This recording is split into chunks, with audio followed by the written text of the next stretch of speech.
Hello everyone, welcome back my channel. आज हम पढ़ेंगे वुड के घोषणा पत्र 1854 पर एक विस्तृत नोट लिखिए। ये कंटेम्प्रेरी इंडिया एंड एजुकेशन वाली बुक से है। इम्पोर्टेंट क्वेश्चन है, 16 मार्क्स में आ सकता है। मैकाले का, वुड का, और वो बेसिक स्ट्रक्चर्स वाला है, बेसिक शिक्षा वाली जो क्वेश्चन है वो भी इम्पोर्टेंट क्वेश्चन। इन तीनों में से एक क्वेश्चन 100% आ सकता है। देखो, वुड के घोषणा पत्र में 1854 पे एक विस्तृत नोट लिखने के बारे में किया गया है। बताया है कि जो भारत में अंग्रेजी शिक्षा पर अनेक प्रयोग करने के लंबे समय पश्चात यह देखा गया कि जैसे मैकाले ने सोचा था, उस समय का लाभ भारतीय जनसाधारण शिक्षा के मामले को प्राप्त नहीं हुआ। मैकाले ने क्या क्या सोचा था कि उसे निश्चयानंद सिद्धांत का परिणाम लेकर आए, अच्छी तरीके से इंग्लिश बोले, इंग्लिश लैंग्वेज को माध्यम बनाए, इंग्लिश साहित्य को अपनाया जाए, ऐसे उसने कुछ सिद्धांत दिए थे। ठीक है, वो असफल रहा। इसका प्रमुख कारण ये है कि जितना जोर अंग्रेजी भाषा पर दिया गया वह एक त्रुटि साबित हुई। जैसे कि हम प्योरली हिंदी लैंग्वेज बोलते हैं और हमें एकदम से इंग्लिश माध्यम में ट्रांसफर किया जाए तो हम नहीं कर सकते। हमें कुछ टाइम लगता है कुछ चीजें सीखने के लिए, लेकिन वही चीज जैसे कि हम इंग्लिश को सीखने के लिए हम वही चीज इंग्लिश टू हिंदी सीखते हैं तो हमें अपनी लैंग्वेज में ज्यादा इजीली समझ में आता है। ठीक है, जनसाधारण तक शिक्षा पहुंचाना बहुत कठिन हो गया। अब एक ऐसी शिक्षा प्रणाली की मांग की जो जनसाधारण तक पहुंच सके। ब्रिटिश संसद को पता चल चुका था कि भारतीय शिक्षा में कुछ परिवर्तन किए जाने चाहिए और एक स्थायी नीति का निर्माण किया जाना चाहिए। देखो, उसे पता चल चुका था कि उसे मतलब उसमें विकास की जरूरत है। पहले जो हमने नीति स्टार्ट की थी वो सब मतलब असफल हो चुकी है, इसलिए हमें एक नए विकास, एक नई नीति का निर्माण किया जाना चाहिए। इसीलिए अब यह सोचा गया कि भारतीयों की शिक्षा की जिम्मेदारी भारत सरकार को ले लेनी चाहिए। देखो, जब उनसे कुछ काम नहीं हुआ तो सीधा इंडियन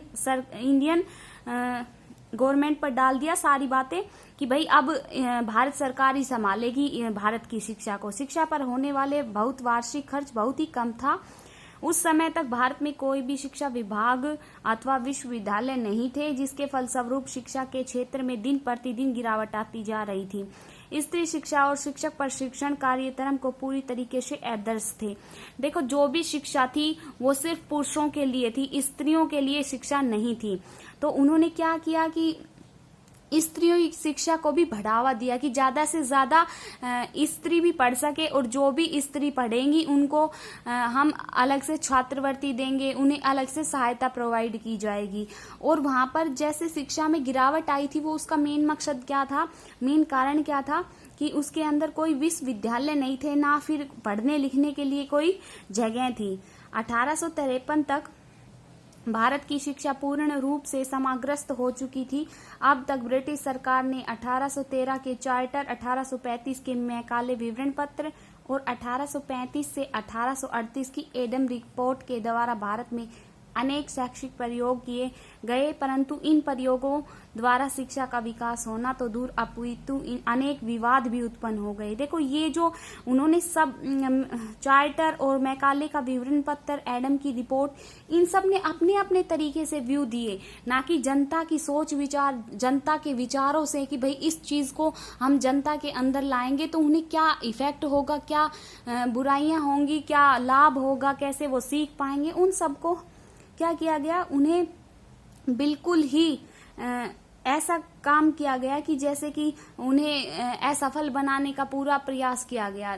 उन्हें बिल्कुल नील तरीके से काम किया जाने लगा। ठीक है, इन विवादों पर अभी तक कोई निर्णय नहीं लिया गया था। अब ऐसा समय आ गया था कि हम पुनरावलोकन के प्रकाश के भविष्य की एक विस्तृत नीति बनानी थी जो भारत में शिक्षक पुनर्निर्माण का कार्य कर सके। देखो, जो भी पहले के जो विवाद थे उन सब को खत्म करके नई पुनर्निर्माण किया जाए, शिक्षा के तरीकों में, शिक्षा के विचारों में उन्हें मतलब पुनर्निर्मित किया जा सके। ऐसे समय में 1854 के शैक्षिक घोषणा पत्र का अभ्युदय हुआ। Sir Charles Wood British east India के बोर्ड ऑफ कंट्रोल के चेयरमैन थे।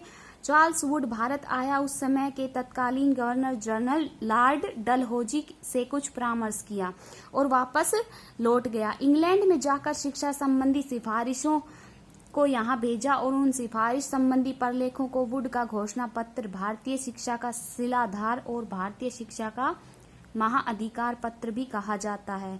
इस घोषणा पत्र में समस्त भारतवासियों के लिए एक योजना थी। इसको तैयार करने के अनेक पश्चात विद्वानों के सुविज्ञ जैसे Lord Dalhousie, John Stuart Mill, Lord Northbrook और डफ आदि ने अपना योगदान दिया। लॉर्ड डलहौजी ने इन घोषणा पत्रों का स्वागत करते हुए कहा, घोषणा पत्र के पूरे हिंदुस्तान में एक योजना थी कि इस प्रकार व्यापक रूप से किसी प्रांतीय अथवा केंद्रीय सरकार द्वारा कभी भी प्रस्तुति नहीं की जा सकी। देखो, यहाँ से लेके यहाँ तक की मीनिंग क्या थी कि जो जनरल लॉर्ड डलहौजी था उसने कुछ परामर्श किए और मतलब पहले तो वो इंडिया में आया, उसने शिक्षा से रिलेटेड जो भी कमियां थी, जो भी गुण थे, वो सब देखे कि इंडिया में कैसा कल्चर है, शिक्षा से लेकर कैसा मतलब कैसे किस तरीके से वो इंडियन लोग सीख सकते हैं हमारी लैंग्वेजेस को, यानी कि इंग्लिश लैंग्वेजेस को। तो वो फिर आया और उनने अपनी जो हमारे अंदर की जो कमियां थी उन्हें क्या किया, देखा और फिर जाकर वो इंग्लैंड चला गया। इंग्लैंड जाकर जो शिक्षा संबंधी सिफारिश की उसने लोगों को भेजा जो बहुत ही अच्छे तरीके से इंग्लिश जानते थे, उनको भेजा ताकि इंडिया में जाओ और जाके उन्हें अच्छी तरीके से शिक्षा प्रोवाइड करो। ठीक है, इसके लिए Lord Dalhousie, John Stuart Mill, Lord Northbrook और डफ आदि ने अपना योगदान दिया। लॉर्ड डलहौजी ने इस घोषणा पत्र का स्वागत करते हुए कहा कि घोषणा पत्र में पूरे हिंदुस्तान के लिए एक योजना थी, यानी कि उस घोषणा पत्र में जो भी हम शिक्षा देंगे वो पूरे हिंदुस्तान के लिए है, ना कि किसी अमीर के लिए, ना फिर किसी उच्च वर्ग के लिए, उच्च कोटि के वर्ग के लिए। ऐसा नहीं था, पूरे हिंदुस्तान के लिए था। और ये सब काम कौन करेगी, केंद्रीय सरकार द्वारा प्रस्तुत नहीं किया जा सकता, ना प्रांतीय ना अथवा केंद्रीय। ठीक है, वुड के घोषणा पत्र के लक्ष्य। श्वम वुड ने अपने घोषणा पत्र में कंपनी के शिक्षा संबंधी लक्ष्यों को टिप्पणी करते हुए लिखा, अनेक महत्वपूर्ण विषयों में से अनेक किसी भी आकर्षण उत्पन्न नहीं करता जितना कि शिक्षा। यह है कि हमारा पुनीत कर्तव्य है कि हम समस्त उपलब्ध साधनों में भारतीय प्रजा को संपर्क में से वह ज्ञान प्राप्त करवा सके, प्रदान कर सके, जिससे कि वे शिक्षा एवं भौतिक एवं नैतिक गुणों से संपर्क हो सके। ठीक है, हमारे अंदर के जो फिजिकल और मेंटल बिहेवियर में चेंजेस आते हैं उनके संपन्न हो सके। भारत में शिक्षा न केवल बौद्धिक क्षमता का उच्चतम विकास करे, अपितु शिक्षा का लाभ उठाने वालों के नैतिक चरित्र का भी विकास हो। ईस्ट इंडिया कंपनी को शिक्षित, विश्वसनीय और उद्यमशील जन सेवक उपलब्ध कराना। ठीक है, भारतीयों को यूरोपीय लेखकों की कृतियों से परिचित कराना। जैसे कि इंडियन लोग थे, उन्हें ये बताना कि इंग्लैंड में या फिर अदर जो भी इंग्लिश कंट्री हैं उनके अंदर कौन कौन से महान कृतिक ऑथर्स हैं उनके बारे में परिचित कराना। भारतीयों को पाश्चात्य ज्ञान के वरदान एवं प्रकाश से उन्नत बनाना। भारतवासियों में कंपनी के कार्यालय, कारखानों के कार्य की निपुणता विकसित कराना, जिससे कि वो रोजगार, श्रम पूंजी आदि शब्दों से परिचित हो सके और श्रमिकों की उचित आपूर्ति जारी रखी जा सके। ठीक है, आई होप आपको समझ में आया हो। तो मेरी वीडियो को लाइक कर दीजिए, चैनल को सब्सक्राइब कर दीजिए और कमेंट करके ज़रूर बताइए। Thank you.